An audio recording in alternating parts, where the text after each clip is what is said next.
Okay, well, my name's Col. I started this business back in 1973.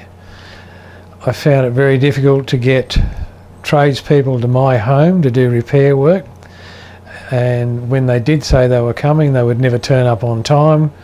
And I figured, well, there's a market that we can get into, because I was in the building industry, part-time building industry back in those days.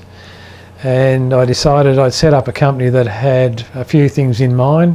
First of all, respond to your clients via phone calls if you're going to be late for an appointment. Secondly, do the job quickly and professionally. Turn up when you say you're going to turn up. Be pleasant and have a broad range of expertise under your belt, so that you could send a painter in to do a little job who could also fix up maybe a chip in the corner of a tile and that sort of thing. Within 3 months of kicking it off, I had more work than I could poke a stick at, because everybody wanted a handyman, and it grew from being just a handyman business to major renovations of residential properties, commercial properties, where we employed plumbers, roofers, drainers, painters, tilers, electricians, all the trades, carpenters, even builders were under our umbrella. And we sold that business off in Sydney in 1985 and went on around Australia holiday for 2.5 years.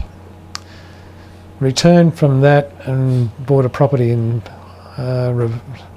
Wrongery, I think it's pronounced, just near Mudgeeraba, and tried to build a business on the Gold Coast and found it very difficult, because I was competing with tradespeople who were coming up from down south, not doing the jobs properly, and then going back down south. And the reputation was that all the tradesmen who came up from down south were hopeless, didn't know what they were doing, and didn't do a good job. So I upped stumps and moved to Brisbane. And within 3 months I was employing people to do the work that we had in hand.